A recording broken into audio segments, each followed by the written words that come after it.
ሰናፍለይ ተዘርጊሑ ሩባተይ ሰፊሑ ወይበይ ናባይ ገጽጊሱ ዋሂ ሃሊሙ ልበይ ተፈዊሱ ምልታሕና ኮይኑለይ እልልታ እልልታ ነይሩ ሰናፍለይ ምልታሕና ኮይኑለይ እልልታ እልልታ ነይሩ ሰናፍለይ ምልታሕና ኮይኑለይ እልልታ እልልታ ነይሩ ሰናፍለይ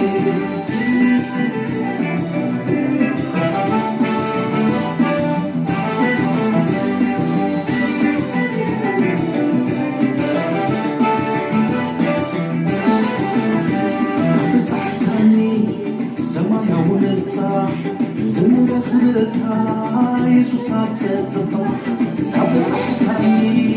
ሰማያዊ ንርጻሕ ዝምረኽብረካ ኢየሱስ ኣብ ተጽባሕ ገበን ተጀምሮ ናህይወተይ ደኒ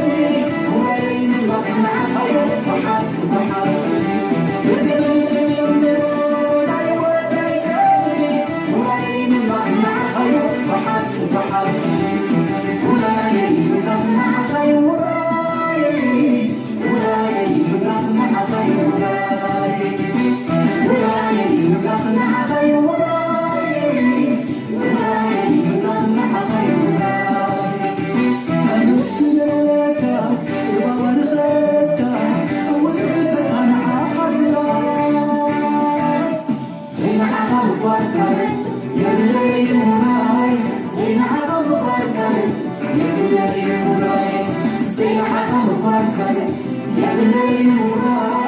زين عظم واركان يا